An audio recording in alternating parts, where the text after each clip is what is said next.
Je m'appelle Amos Stéphane Dibi. Je suis de nationalité ivoirienne, domicilié dans le sud-ouest de la France, artiste peintre de profession. Je suis chrétien catholique. Et là où je suis, c'est Dax, c'est le diocèse de Dax. Donc je suis paroissien de la cathédrale de Dax et j'appartiens à un apostolat qu'on appelle apostolat école de prière. C'est bon.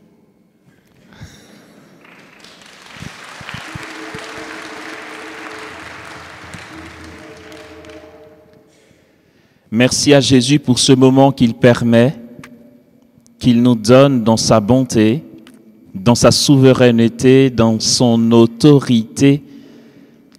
Merci à vous, une fois de plus, d'être là.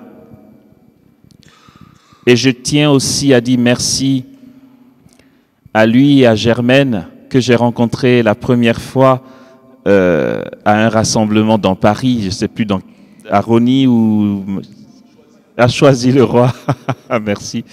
Voilà, et du coup, qui m'ont proposé d'être ici avec vous cet après-midi pour ce moment. Merci pour cette marque de confiance, pour la grâce que vous me faites d'être ici à prier avec vous. La puissance du nom de Jésus est le thème que nous allons partager cet après-midi.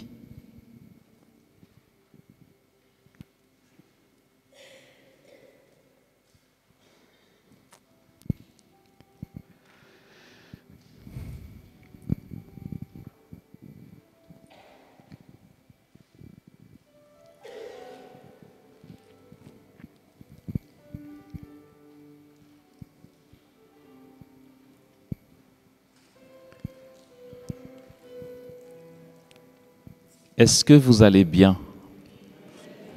Oui. Amen. Merci Jésus, c'est important. Ok. Ok.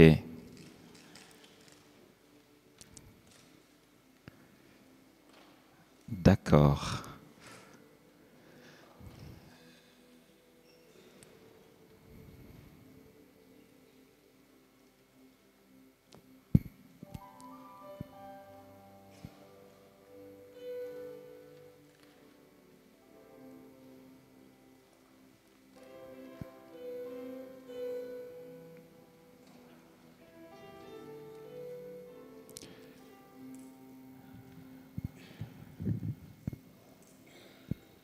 Jésus, Jésus, Jésus, tu es élevé au-dessus de tout. Tous ensemble. Jésus, Jésus, Jésus, Jésus, tu es élevé. Tu es élevé au-dessus de tout, au-dessus de tout. Jésus, Jésus, Jésus, Jésus, Jésus, Jésus, tu es élevé au-dessus de tout. Chante avec foi. Jésus, Jésus, Jésus, Jésus, Jésus, Jésus, tu es élevé, tu es élevé au-dessus de tout. Jésus, Jésus,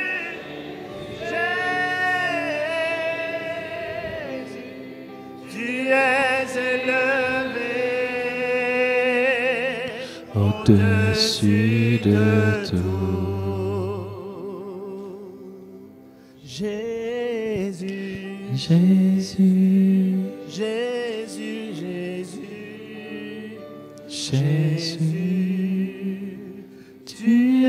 élevé au-dessus de tout. Jésus, Jésus, Jésus, Jésus, tu es élevé au-dessus de tout. Jésus, Jésus, Jésus, je t'aime. Jésus, Jésus, Jésus, je tu t'aime. es élevé Jésus, je t'aime. au-dessus de tout. Jésus, je t'aime. Jésus, Jésus, Jésus. Komba de hande ke soto koromba kataka rabakoto korosonto koromba kahande. Jésus, merci. Au-dessus de tout. Jésus, Jésus, Jésus, merci. Jésus, Jésus, merci. Jésus. Merci, Jésus.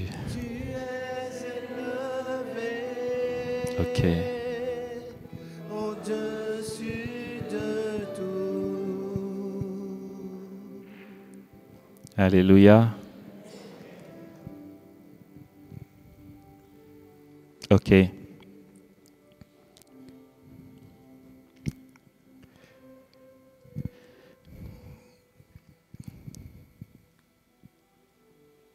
Il y a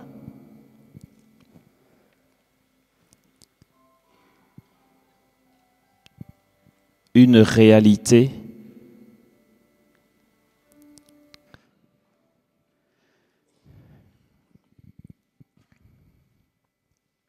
Ok.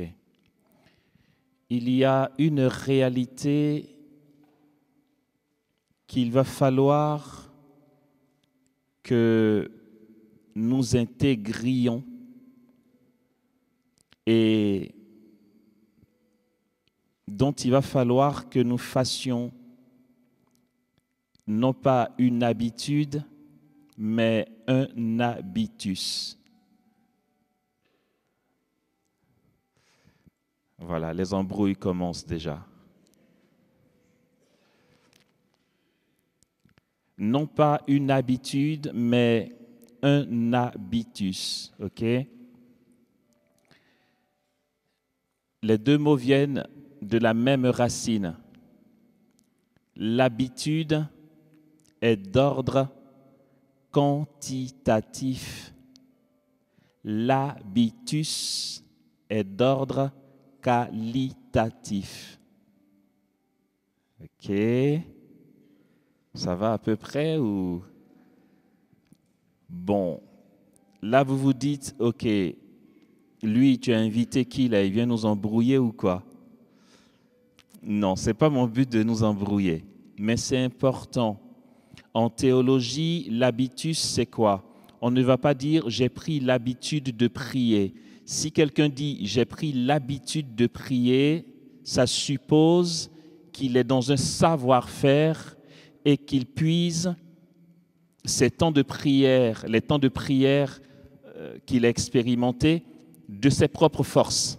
Je redis ça. Si j'ai l'habitude de manger, de prendre mon café à 7 heures, c'est juste une habitude, un réflexe, un savoir-faire humain. En ce qui concerne la prière, puisqu'on est au-delà du savoir-faire et du naturel, on ne parlera pas d'habitude. Tant que la grâce intervient pour nous, ce n'est pas une habitude, c'est un habitus. Dans ce sens que quelqu'un peut dire « j'ai l'habitus de prier » et non pas « j'ai l'habitude de prier ». L'habitude de prier, c'est que c'est toi qui fais.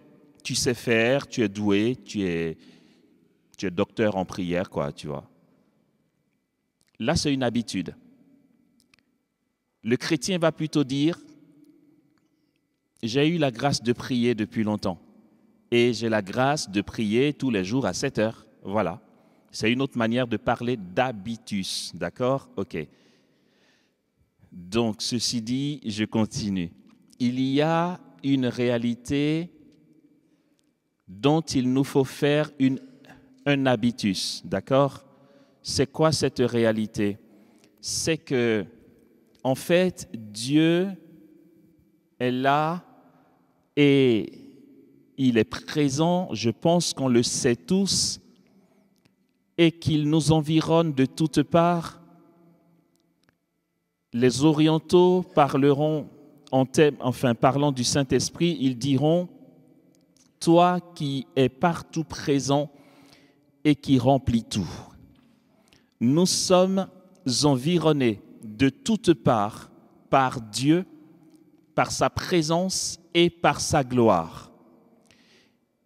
Autre chose, c'est que, frères et sœurs, si nous sommes environnés de la gloire de Dieu, c'est une autre manière de dire que nous sommes environnés de Dieu lui-même.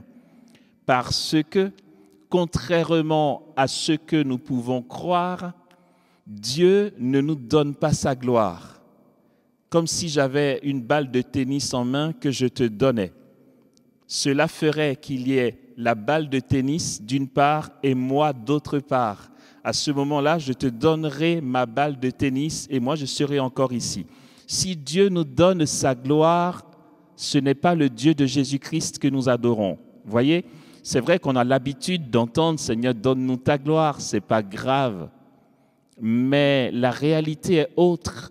Dieu ne nous donne pas sa gloire. La gloire de Dieu, c'est Dieu lui-même. Si nous parlons en termes de Dieu qui donne sa gloire, nous pourrions dire par la même occasion, Dieu se donne. Par conséquent, si nous sommes environnés de la gloire de Dieu, alors nous sommes environnés de Dieu lui-même. Dieu ne s'est pas donné, j'aurais même pas dit à moitié, Dieu ne s'est pas donné quelque chose qui s'échapperait de lui. Il n'y a rien qui sorte de Dieu qui ne soit pas imprégné de Dieu lui-même. Tout agir de Dieu est manifestation de sa personne. C'est pas compliqué. Si? Mais vous me faites peur là, en fait, vos visages me font peur. J'ai l'impression que ça va ou... D'accord. Ok, très bien. Et cette réalité, donc, c'est quoi? Comme je le disais à l'instant, c'est que nous sommes environnés de Dieu. Aussi, il nous faut être continuellement ouverts, continuellement présents à sa présence. C'est la prière continuelle.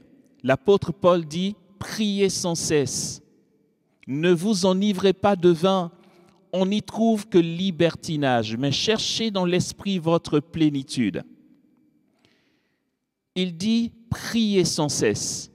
Bien sûr qu'il ne s'agira pas pour nous d'être absents au boulot, d'être absents de nos enfants et de nos conjoints ou conjointes pour dire qu'on est assis dans la basilique de minuit à minuit tout le temps.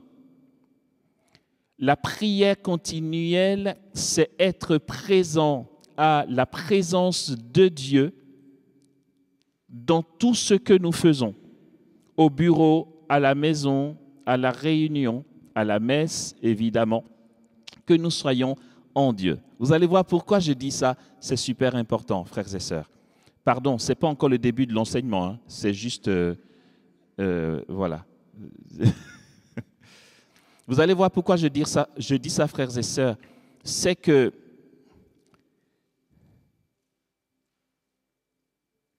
il n'y a pas maintenant et il n'y a pas après. Je sais, vous ne comprenez pas encore. Maintenant et après sont dans l'éternel présent de Dieu. Ce qui fait que je vais nous demander pauvrement, en toute fraternité, de ne pas attendre la chronologie du programme. Je redis ça d'une autre manière. Là, tu vois, en fait, nous sommes assis et on se dit, OK, on vient de l'annoncer, il a pris le micro, il y aura l'enseignement, et puis certainement après l'intercession. On est conditionné pour se dire, quand l'intercession va commencer, je vais bien me caler. Pour l'instant, je suis un peu en freestyle, mais je vais bien me caler quand l'intercession va commencer parce que c'est là où Dieu va agir. Et c'est là où on se trompe, frères et sœurs. C'est que là, il nous faut déjà, de tout nous-mêmes, être présents à la présence de Dieu. C'est super important. Ça veut dire que si Dieu doit te libérer, te guérir, te consoler, il commence maintenant. Ce n'est pas après. Maintenant et après sont en lui. OK.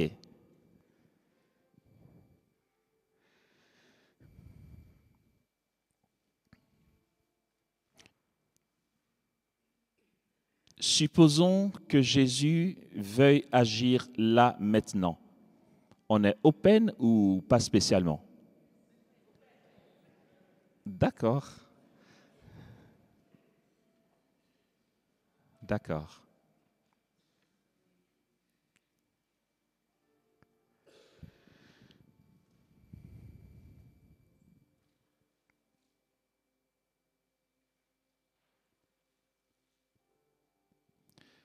D'accord. OK.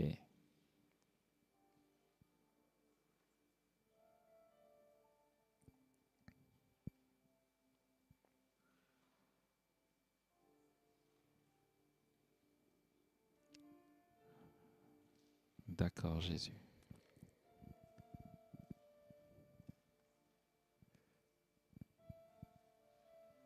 OK. D'accord.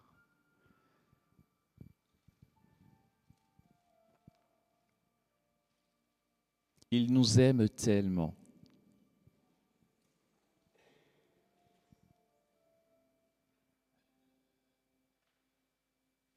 Et c'est puissant.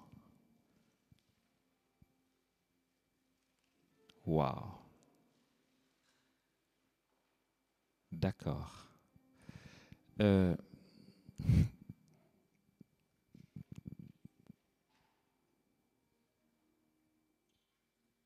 OK.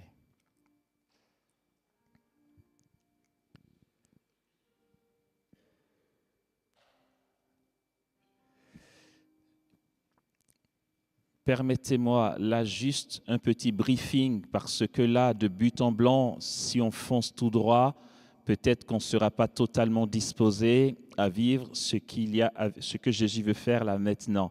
Donc, je nous propose un petit briefing de 5-6 minutes pour mieux accueillir ce que Dieu fait. D'accord? OK. Ce qu'il se passe là en ce moment et que nos yeux de chair ne voient pas. Ce qu'il y a dans l'invisible, la réalité invisible là en ce moment, je vais nous en faire part. Voyez? OK. Il est super important. C'est vrai que je tiens à ma réputation parce que je suis humain, mais je me soigne pour ne plus trop tenir à ma réputation. Alors je m'efforce, pour la gloire de Jésus et pour sa joie, d'oublier ce qu'on pourrait penser pour faire strictement ce qu'il veut faire. OK. Je le dis pourquoi?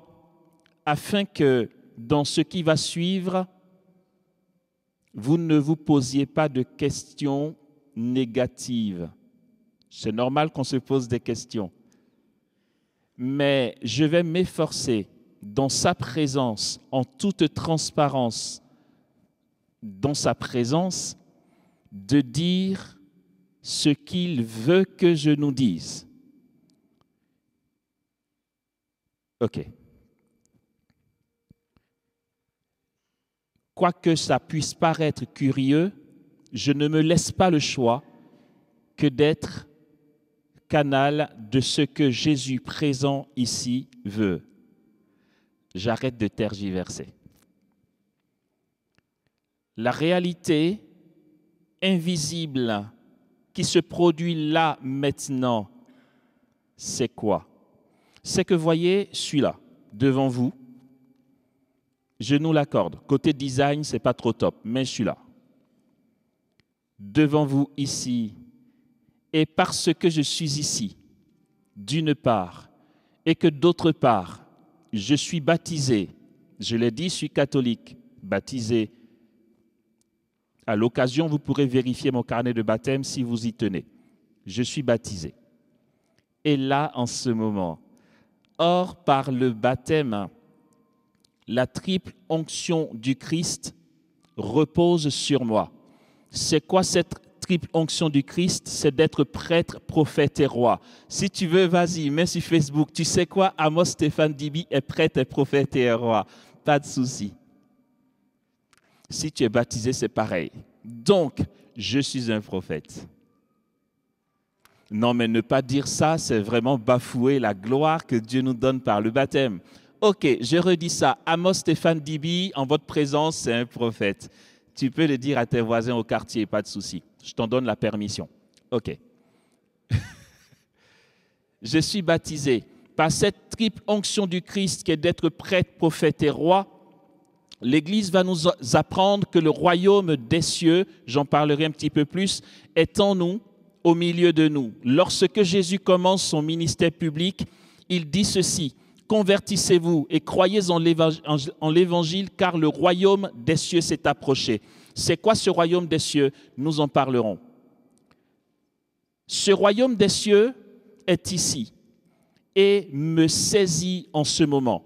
Non pas que je sois exceptionnel, c'est que je suis privilégié d'avoir été appelé à l'existence et d'avoir été baptisé. Par mon baptême, le royaume des cieux est en moi. Aussi, en ce moment, ce que Jésus fait, ce qu'il fait, je nous en fais part. Ma présence ici fait que, voyez, je foule le sol de cet autel, de ce cœur, et nous sommes dans cette basilique. Ma présence ici est imprégnée de la gloire de Dieu. C'est un fait. Ce n'est pas une supposition. Voilà, c'est un fait. Aussi vrai que Dieu est, aussi vrai il le manifeste là maintenant, d'accord? Ok. La gloire de Dieu imprègne ma personne. Elle passe par ma personne et parce que mes pieds touchent le même sol que vous, la puissance de Dieu passe par le sol et vous rejoint. Je vais te dire ça d'une autre manière. En fait, la puissance de la gloire de Dieu, aussi agissante qu'elle peut être, est en train de se manifester ici. Aussi, je continue et je rappelle en disant que je dis ce que Jésus me demande de vous dire. Aussi, parce que je suis là, il a déclenché cette gloire qui nous environne. Cette gloire saisit tout le monde ici. En fait, nous sommes au cœur de la nuée de la gloire de Dieu. C'est ce qu'il y a dans l'invisible, c'est la réalité invisible, à ce qui se produit là maintenant, d'accord? Ok. Quelles en sont les subtilités? C'est le petit briefing, ok? Très bien. Voyez, à la catéchèse ou dans la liturgie ou dans les enseignements de nos pasteurs, l'Église nous l'apprend. Et aussi dans le catéchisme de l'Église catholique, c'est assez clair, c'est bien explicite. Les prophètes dans l'Ancien Testament ont annoncé la venue du Messie. Israël a attendu le Messie, Israël continue d'attendre le Messie d'ailleurs. Ok. Et les prophètes ont annoncé que quand le Messie viendrait, il y aurait ce qu'on appelle les signes messianiques, des signes qui accompagnent la présence du Messie, des signes qui attestent que vraiment le Messie est là, d'où l'expression signe messianique. C'est pourquoi, dans l'évangile de Matthieu, au chapitre 11, lorsque l'évangéliste nous rapporte ce qui s'est passé avec Jean-Baptiste, depuis sa prison, il envoie ses disciples demander à Jésus, « Es-tu celui qui doit venir ou devons-nous en attendre un autre ?» Jésus était juif et juif pratiquant. Jean-Baptiste était juif et juif pratiquant. Tous les deux connaissent la Torah, tous les deux connaissent la loi et les prophètes. Aussi, puisque Jésus sait que Jean-Baptiste sait, Jésus ne répond pas de manière primaire. Il aurait pu dire, oui, dites à Jean-Baptiste que c'est moi, qu'il n'ait pas peur. Il n'a pas dit ça. Jésus répond aux envoyés, allez rapporter à Jean ce que vous voyez et entendez. Les aveugles voient, les boiteux marchent, les sourds entendent, les morts ressuscitent, les lépreux sont purifiés et la bonne nouvelle est annoncée aux pauvres. Heureux celui qui ne perdra pas la foi à cause de moi, dit-il. Pourquoi il le dit?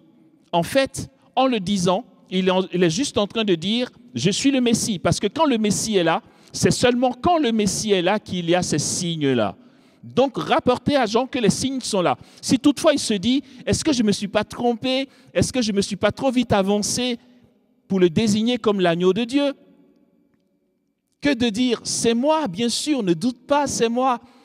Jésus laisse les signes témoigner pour lui. Il dira ailleurs, si vous ne croyez pas ce que je dis, croyez au moins à cause des signes. Parce que les prophètes ont annoncé que quand le Messie viendrait, il y aurait ces signes-là. Alors, allez rapporter à Jean le Baptiste que les signes qu'ont annoncé les prophètes sont au rendez-vous. Ça ne peut pas ne pas être moi. Il n'y aurait pas eu ces signes-là. Allez rapporter à Jean ce que vous voyez et entendez. Les aveugles voient, les boiteux marchent, les sourds entendent, les lépreux sont purifiés, les morts ressuscitent. Et la bonne nouvelle est annoncée aux pauvres. À ce titre-là, l'Église va nous enseigner ceci. Pardon, je nous fatigue? Ça va? Oh, merci, vous êtes sympa. L'Église, scripturairement, va nous enseigner ceci. Le royaume des cieux, sur la terre, est inauguré par la présence du Messie seulement. Aussi, Jésus, je viens de le dire et je le rappelle, quand il commence son ministère public, il proclame « Convertissez-vous et croyez en l'Évangile, car le royaume des cieux s'est approché. » La théologie nous apprend que Jésus inaugure sur la terre, non seulement il inaugure sur la terre le royaume des cieux, mais il est le royaume des cieux dans sa personne. Quand on dit royaume des cieux, entend Jésus. Tu peux dire Jésus ou tu peux dire le royaume des cieux. C'est la même réalité. Vous allez voir comment, par déduction, on arrive à ce qu'est le royaume des cieux. Quand le Messie vient, il inaugure le royaume des cieux. Secondo, quand le Messie vient, il y a les signes annoncés par les prophètes, les signes messianiques. Quand on recoupe l'ensemble, ça fait que lorsque le Messie est là, les signes s'opèrent. Pareillement, quand le Messie est là, il y a le royaume des cieux qui est là. Deux réalités qui se recoupent en une seule.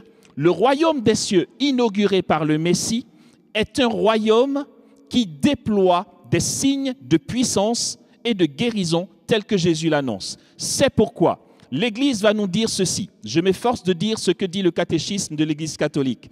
Le royaume des cieux a un but et il a des caractéristiques.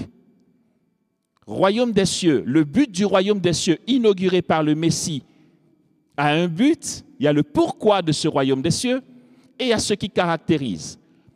Le but du royaume des cieux est de nous conférer l'adoption filiale. Le royaume des cieux a pour but de faire de nous des fils dans le Fils. Nous devenons fils de Dieu. Mais comment nous pouvons savoir que ce royaume qui nous confère l'adoption filiale est là? Ben, simplement parce que ce royaume est caractérisé par les aveugles qui voient, les boiteux qui marchent, les sourds qui entendent, les lépreux qui sont purifiés, les morts qui ressuscitent, la bonne nouvelle qui est annoncée aux pauvres. C'est pourquoi, en Luc, le chapitre 4, Jésus, dans la synagogue de Capharnaüm, dira ceci: « L'Esprit du Seigneur est sur moi que vous voyez là, parce que le Seigneur m'a consacré par l'onction pour apporter la bonne nouvelle aux pauvres. » Il y a un autre point que l'Église va rajouter à cette liste, c'est les démons qui sont chassés. Lorsque Jésus parle à Jean-Baptiste, ou du moins aux envoyés de Jean-Baptiste en Matthieu 11, il ne fait pas cas des démons qui sont chassés. Mais les démons qui sont chassés font partie de la liste. Pourquoi? Parce que au chapitre 12 de Matthieu, les Juifs accusent Jésus de chasser les démons par le pouvoir de Belzéboul. Jésus va leur dire: « Mais si c'est par le doigt de Dieu que je chasse les démons, c'est alors que le royaume des cieux s'est approché. » L'Église dit: « Alors, ça fait partie de la liste. Très bien, on avance à petits pas. Lui, je vais faire l'enseignement tout à l'heure. Hein. On est encore dedans. » OK. Du coup, si nous devons retenir quelque chose, je nous propose deux petites choses. Primo, le royaume des cieux a pour but de nous conférer l'adoption filiale. Secondo, le royaume des cieux a ses caractéristiques, ce sont les signes messianiques. Très bien. Ce royaume des cieux, inauguré par le Christ, qui lui-même est le royaume des cieux dans sa personne. Du coup, de l'enseignement de l'Église, c'est de la doctrine pure, le royaume des cieux est une réalité de puissance. Je comprends ceux qui disent « ouais, les groupes de prière charismatiques sont en quête de merveilleux ». Je comprends ce qu'ils veulent dire, mais qu'est-ce qu'ils ont tort? En fait, on est chrétien pour vivre de puissance. On est baptisé pour que le surnaturel flirte avec nous chaque jour. C'est l'inverse qui n'est pas normal. Quand tu es chrétien, je veux dire, tu as été baptisé, tu vois, dans une église avec le respect du rituel liturgique. Et le prêtre a dit ton nom. Il a dit, Amos Stéphane Dibi, je te baptise, c'est puissant, au nom du Père et du Fils et du Saint-Esprit. Il m'a baptisé au nom du Père et du Fils et du Saint-Esprit, dans le nom du Dieu éternel, à qui rien n'est impossible dans l'amour. Et moi, dans mon quotidien, il n'y a rien de son agir et je trouve ça normal. Du coup, c'est quand quelqu'un va opérer un signe de guérison ou quelque chose d'extraordinaire qu'on va dire « Oh, waouh, c'est extra !» Non, non, en fait, oui. Ce qui est normal, c'est cette guérison-là, tu vois. Ce qui est anormal, c'est ton quotidien de chrétien où il n'y a rien. Genre zéro. Il n'y a pas le royaume de ceux qui se manifestent. Ça, ce n'est pas normal. Pourquoi je le dis? C'est que l'Église continue en disant ceci. À travers le baptême, c'est puissant. Non, mais je suis trop content d'avoir été appelé à l'existence et d'être baptisé. Non, mais toute ma fierté y est, tu vois. Ne me propose pas autre chose parce qu'il n'y a rien, que tu puisses me proposer qui soit au-dessus de ce que j'ai déjà reçu. Ne nous laissons pas tromper par des prophéties à dessous, des doctrines à dessous, du genre, viens, quitte l'Église catholique, tu vas voir, tu auras plus de gloire. Je ne peux pas avoir plus de gloire parce que, tu vois, toute la gloire possible que je peux avoir est en moi en germe par le baptême. Il n'y a plus rien qui peut rentrer.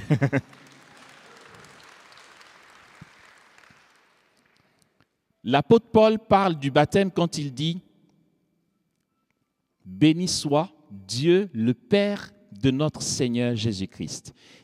Il parle du baptême qui nous a comblés, entendons bien, de toutes sortes de bénédictions aux cieux dans le Christ. Il parle du baptême.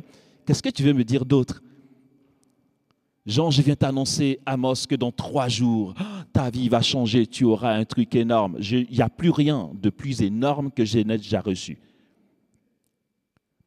C'est en moi, tu vois, en germe. Ok, l'Église dit donc que par le baptême, le royaume des cieux, qui est caractérisé par les signes messianiques et qui a pour but de nous conférer l'adoption filiale, est en nous, par le baptême. Non, tu n'as pas bien compris. Je vais dire ça d'une autre manière. L'Église nous apprend que si tu es baptisé, alors en toi, il y a les caractéristiques des signes messianiques. En toi, il y a la marque, le sceau indélébile du Saint-Esprit qui constitue les arts de ton héritage, tu es fils de Dieu. Le royaume des cieux, où est-il? Je le redis. Jésus inaugure le royaume des cieux et il est le royaume des cieux dans sa personne. Du coup, le royaume des cieux n'est pas une réalité abstraite qui soit dans l'espace comme ça, qui plane. Le royaume des cieux est attaché à Dieu et aux baptisés. Dit d'une autre manière, regardez bien la petite chorégraphie que je vais faire, très simple.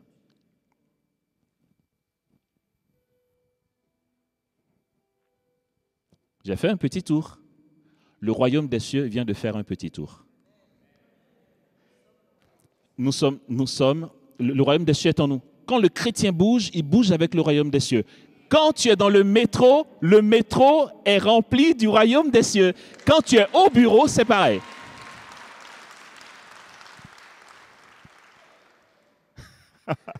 Non, c'est trop puissant. Non, mais c'est génial, quoi. Et on ne sait pas ces choses. Non, mais je ne sais pas comment on fait. Bon, je sais comment parce que je suis passé par là, mais c'est fini maintenant. Je m'interdis d'être triste et d'être dans une dépression à 2/50 parce que j'ai un coup dur. Même pas en rêve, tu vois. Non, mais la puissance est en moi, tu vois. Voilà pourquoi, si toutefois ça vous a surpris, j'espère que maintenant ça va moins vous surprendre. D'être ici, la puissance du royaume des cieux se répand.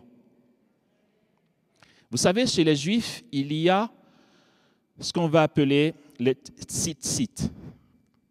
Les tzitzit, après, vous pourrez taper sur Google image d'un Juif traditionnel, d'accord? Traditionnaliste. Il a la kippa, il a des boucles comme ça, avec des anneaux là-dedans. Il a un châle de prière et au bout du châle de prière, il y a comme des décorations en métal qui pendent. Ça s'appelle des tzitzit. Le châle de prière, dans la tradition juive, n'allez pas dire ben, on n'est pas juif, qu'est-ce qu'il nous raconte? Ah bon, t'es pas? Oui, on n'est pas juif, mais on est d'une religion judéo-chrétienne.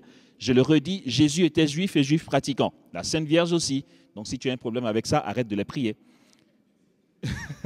L'Ancien Testament, c'est la tradition juive, donc vas-y, laisse tomber. On est d'une religion judéo-chrétienne. OK. Alors du coup, le châle de prière qu'ils ont symbolise l'ombre du Père. C'est pour ça que le juif, avant de prier, il se recouvre avec et il prie, d'accord? Donc, c'est l'ombre du Père qui le recouvre. Et les tzitzit, c'est quoi? C'est relatif à ce que dit le psaume. D'une onction, tu me parfumes la tête et ma coupe est débordante.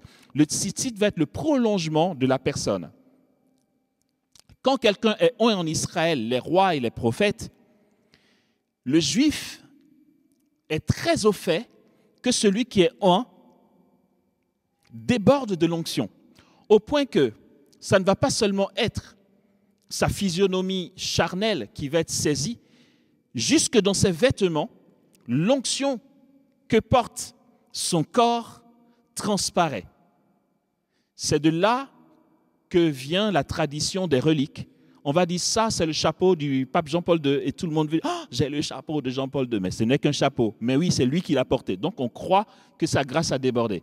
C'est pour ça que la femme hémorroïs, bonne juive qu'elle est, elle se dit ce gars-là, il est trop célèbre. Il y a du monde qui le suit, je ne pourrai jamais avoir rendez-vous avec lui, même pas avec sa secrétaire. C'est pas grave. Je vais faire autrement.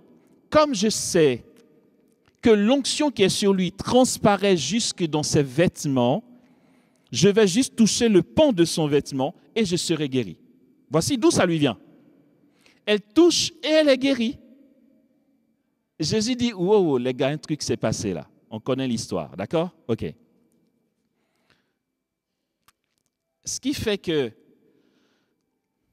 chrétiens que nous sommes, et j'espère qu'on le sait, et c'est aussi, je le redis encore, c'est le culte des reliques. Quand tu seras saint et donné en exemple, les gens iront chez toi en pèlerinage.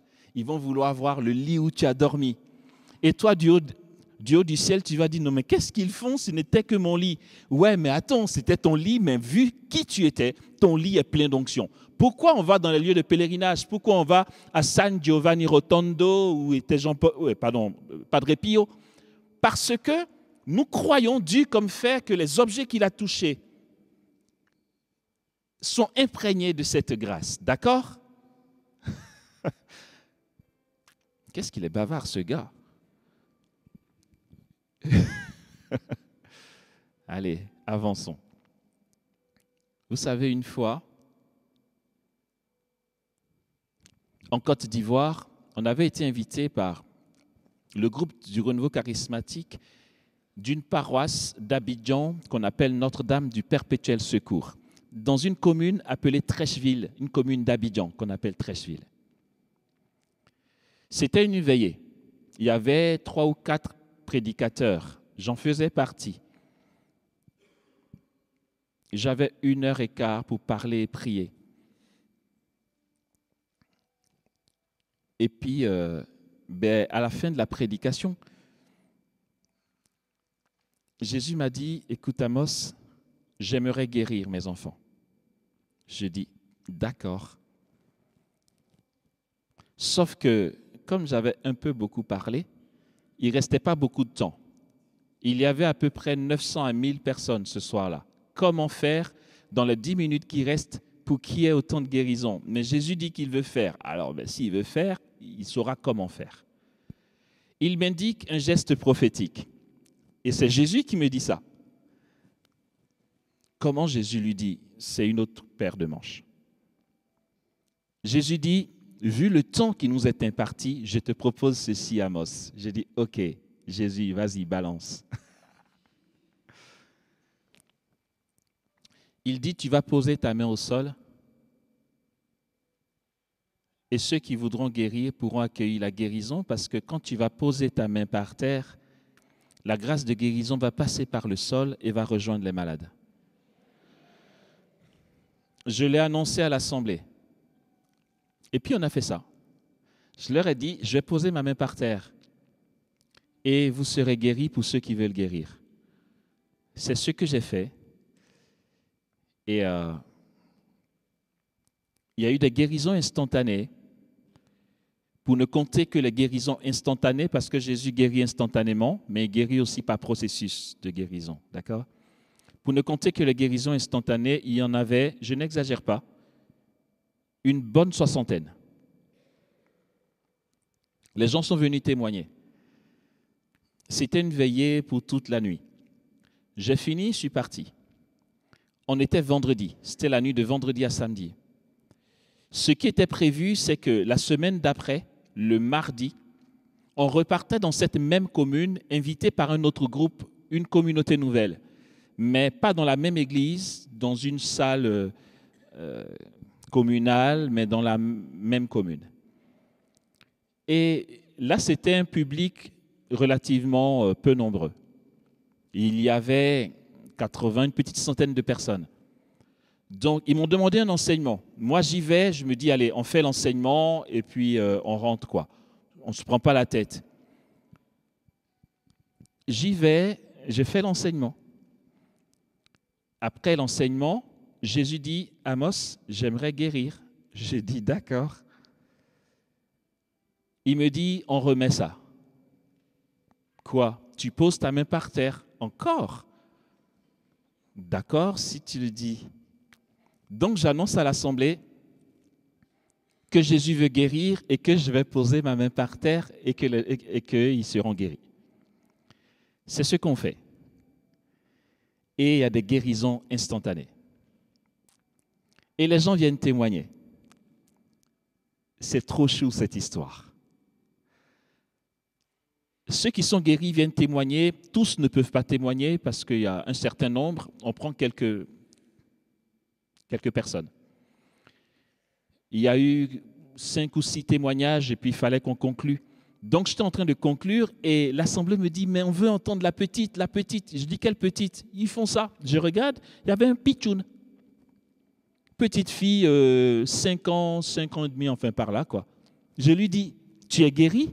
Elle me fait « Oui, de la tête. » « Tu es guérie de quoi ?» Elle dit « Les yeux. » D'accord, tu veux nous dire? Mais elle est très intimidée. Et les gens disent « Mais sa maman est là. » Et sa maman vient raconter. Elle dit en fait, le vendredi, j'étais à Notre-Dame du Perpétuel Secours. J'ai vu ce que Jésus a fait. Et comme c'était une veillée, je ne suis pas venu avec ma fille parce que c'était trop tard pour une enfant. Mais quand j'ai vu ce que Jésus a fait, je me suis dit pourquoi je ne suis pas venu avec elle. C'est que sa fille perdait la vue, au point qu'à 50 cm, elle n'arrive pas à distinguer un visage. Sa vue baissait, elle devenait aveugle en fait. Et les médecins ne pouvaient plus rien faire. Elle avait très mal pour sa fille. Vous imaginez une mère qui voit son enfant qui perd la vue. Et elle voit sur une affiche que le petit guignol qui était là vendredi revient dans la même commune. Elle dit à sa fille, cette fois-ci je viens avec toi. J'y vais avec toi. Personnellement, je ne savais pas ce que Jésus voulait faire, comment il voulait le faire. Enfin, ce n'était pas prévu du tout, ce n'était pas gagné. Elle, dans sa foi naïve, dès qu'elles sont arrivées, elle a dit à sa fille, tu vois le monsieur là-bas qui va parler? À un moment, quand il finira de parler, il va poser sa main par terre. Ce n'était pas dit, quoi. Mais elle se dit, c'est comme ça que ça fonctionne, ça va le faire. Quand il va poser sa main par terre, je veux que toi aussi, dit-elle à sa fille, tu poses ta main par terre. J'ai compris pourquoi Jésus a dit, on remet ça. Franchement, je déduis que c'était pour elle en fait. Parce qu'il passe par d'autres gestes prophétiques pour guérir. Ça aurait pu être autre chose. Ce jour-là, il a demandé que je pose ma main par terre. Et donc la mère raconte qu'au moment où j'ai annoncé que je vais poser ma main par terre, elle a dit à sa fille, prépare-toi, c'est le moment. On se croirait dans un film de suspense.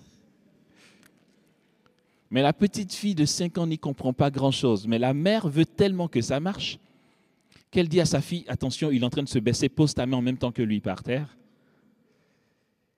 Et donc, pour être sûre que sa fille s'est exécutée, elle accompagne la main de sa fille au sol, en même temps que je pose ma main par terre. Dès que la main de la fille touche le sol, elle veut retirer. La mère bloque la main de la petite. La fille veut retirer sa main. La mère lui dit, arrête de faire des caprices. Elle dit, mais maman, j'ai mal. Tu ne peux pas avoir mal, c'est juste ta main posée au sol. Arrête de faire des caprices. L'enfant dit, mais maman, je te dis que j'ai mal. Maman, j'ai mal. Mais tu as mal.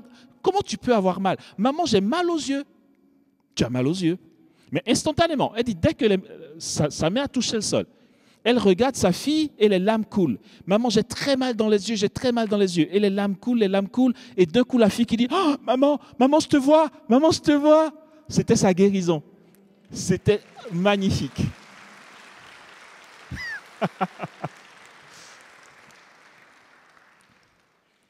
Voyez, une histoire comme ça, c'est la réalité du royaume des cieux.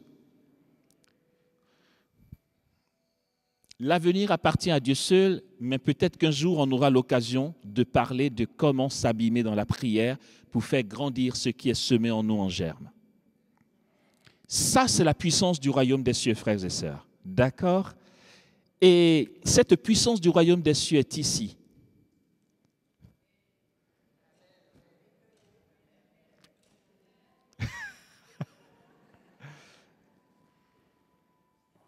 En fait, je voulais juste demander si parmi nous ici, il y a des personnes malades qui souhaiteraient que Jésus les guérisse.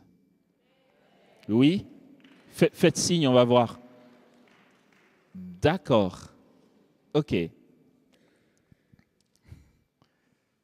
Vous voyez, quand j'ai parlé avec lui et Germaine, ils ont dit, reste à l'écoute, tu as carte blanche pendant le moment. Donc, normalement, là, ça devait être l'enseignement, mais je reste à l'écoute, lui. Sans rancune, hein?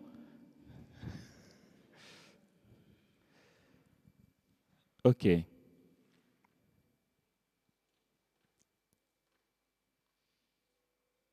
Wow.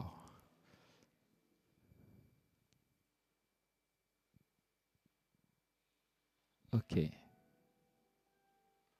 C'est puissant. D'accord. Désolé, c'est pour qu'on comprenne bien. Je vais raconter une petite histoire, mais ça sera très bref, je vous assure. Une petite histoire.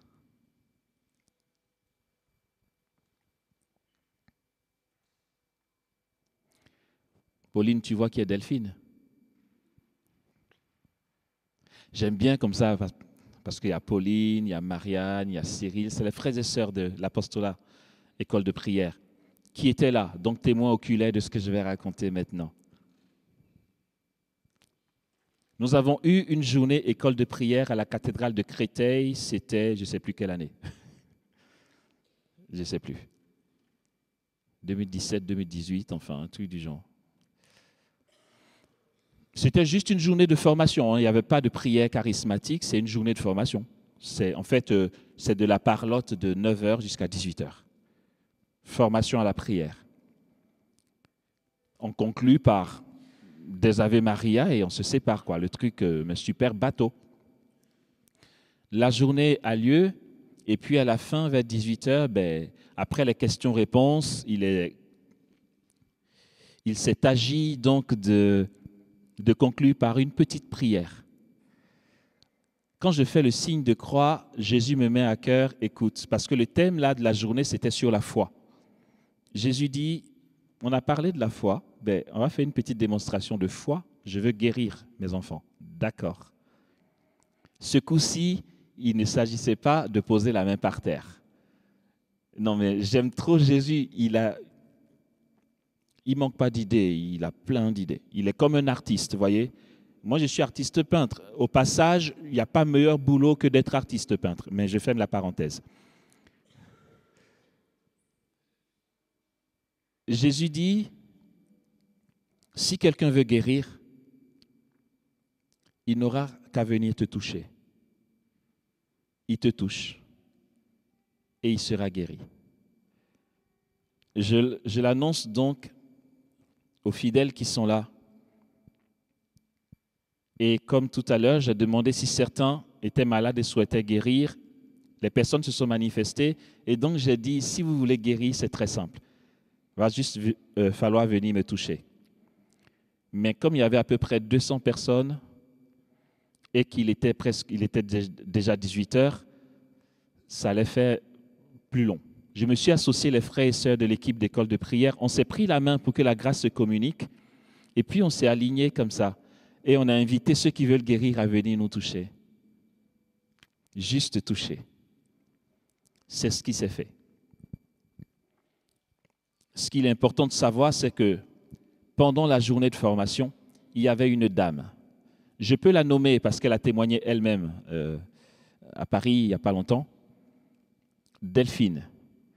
Au moment des pauses, elle est venue me voir. Delphine avait des problèmes moteurs.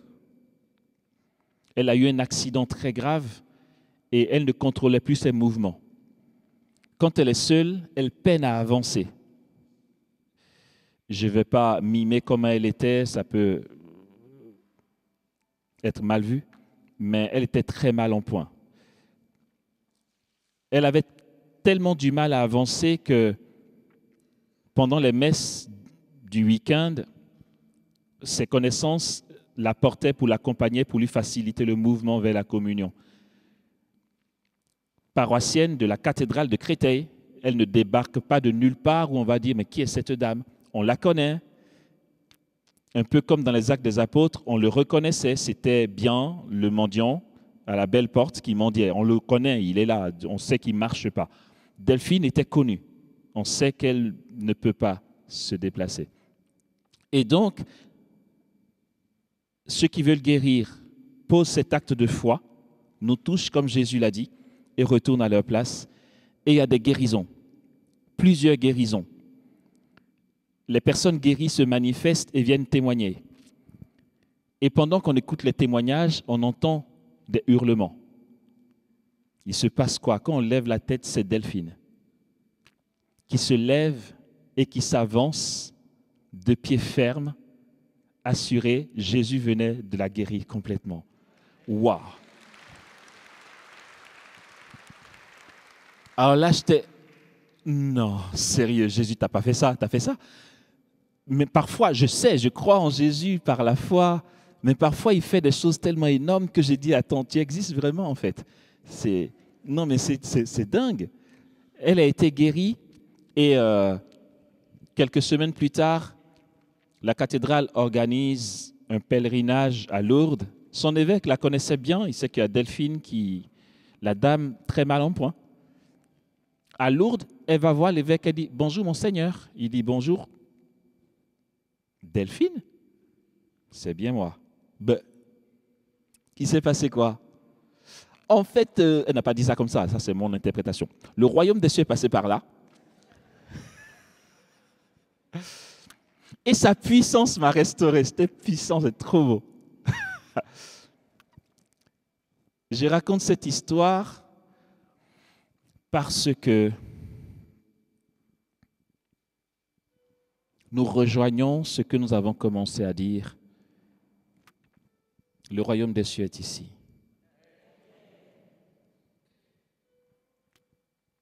Et Jésus veut faire la même chose. Ici, ce soir. En fait, il veut faire la même chose maintenant. Tout ce bavardage pour arriver à ça.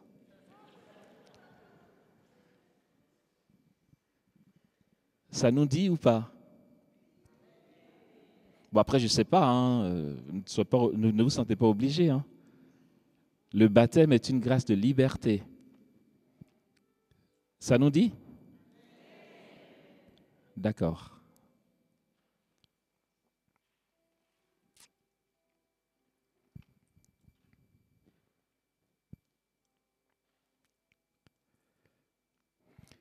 C'est juste que je suis un peu embêté.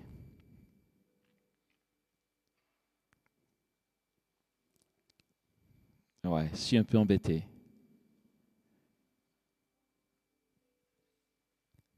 Vous voyez, il y a une telle présence de Dieu là,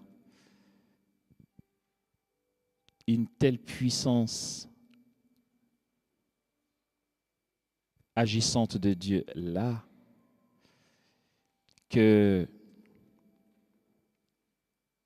quelqu'un qui est malade, en me touchant, sera guéri. Je suis embêté pourquoi? À cause du nombre que nous sommes et de comment on va bien pouvoir faire ça. Mais moi, je nous propose de le faire. Jésus veut faire ça comme ça. On va le faire.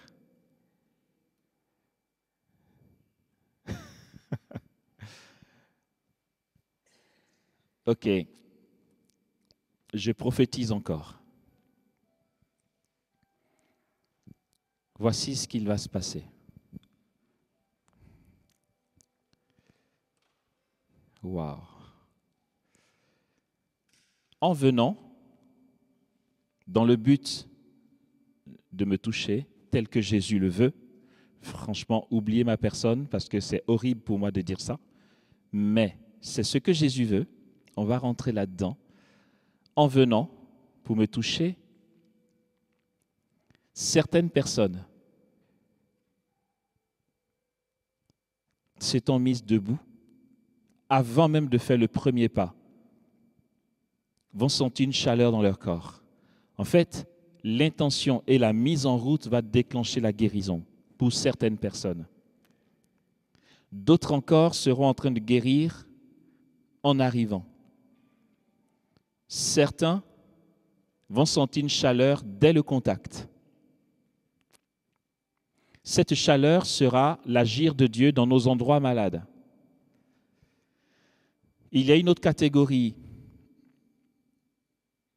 qui fera la démarche et guérira sur le chemin du retour à leur place. D'autres encore ne sentiront rien de spécial, mais guériront une fois assis à leur place. À ce moment-là,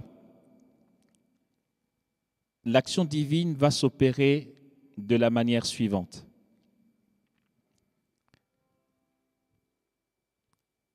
Par la chaleur, là où vous avez mal, pour d'autres encore, c'est tout le corps qui va brûler. D'autres encore auront même l'impression qu'il y a une main ou des mains qui rentrent dans leur corps pour remettre des choses en place.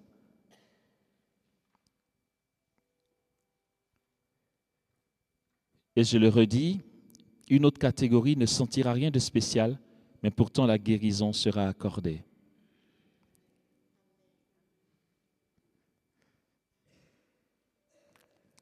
C'est ce qui est. Ce que nous entendons ici n'est pas une éventualité. C'est un fait. Va pas dire, est-ce que Dieu va le faire? Est-ce que vraiment il va guérir? Laisse tomber, tu peux gagner du temps, tu vois. Parce que, ok, il va le faire. Il veut le faire. Il a déjà commencé d'ailleurs. Alléluia.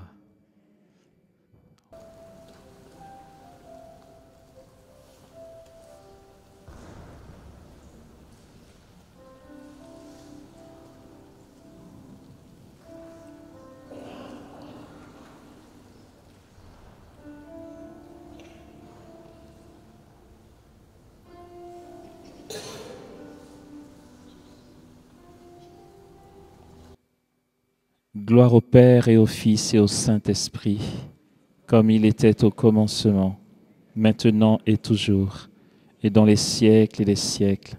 Amen.